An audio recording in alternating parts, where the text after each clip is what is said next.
Peace, kings and queens. Good morning. I hope that you guys are starting your day.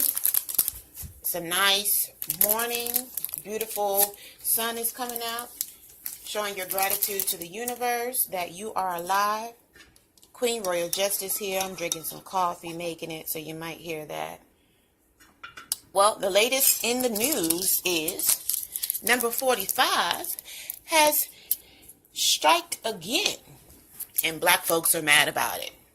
So, let's go ahead and talk about it. So, your president, Donald Trump, called Haiti and other African nations SHIT whole countries. Okay? So, my first thought about this was, oh my God, he is directly speaking to black people. Like, it's funny. And then the second thought I had was, like, are we surprised? Like, nothing he does surprises me. Nothing he says surprises me. If he feels like he can disrespect women by grabbing vaginas and thinking that it's cute and not getting any repercussions from that, then he can basically just do anything.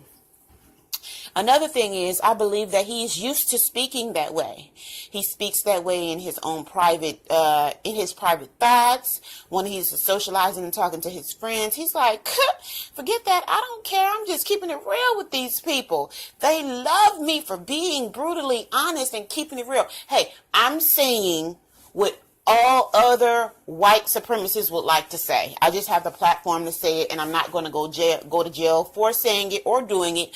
I lie all the time. Who cares? I'm the president. So he is taking that to the max, honey. There was a conscious brother who made a point that why are we making Donald Trump the face of racism? We are acting like this country wasn't born on being a racist country and all that. Yeah, that's true. But we got to talk about compassion, which our president doesn't have, and compassion towards when these topics and situations arise, compassion towards the collective. And I must tell you that the whole collective does not experience racism directly. Like I've told you before, a lot of the collective experiences racism indirectly. And that is the point that I wanted to make about that mother who allowed her son to wear a sweatshirt that had monkey written on it, and he was chocolate, he was an African. I say, let that go. If she's cool with it, then we have to be cool with it. A mother makes the best decision for her and her children. That's how it goes. We shouldn't fight a war that is already dead, basically. And we have to have compassion. If she's in Switzerland, then she might not experience the same type of racism that we experience. So we have to be compassionate towards those who really don't get racism directly.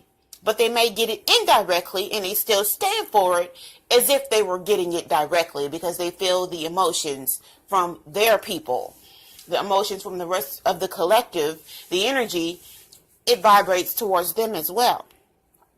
But my whole thing is, nothing that 45 does is impressive, truthful, indigenous, productive, satisfying, appealing, and nothing is going to surprise me. What do we expect him to do? We already know he's a racist.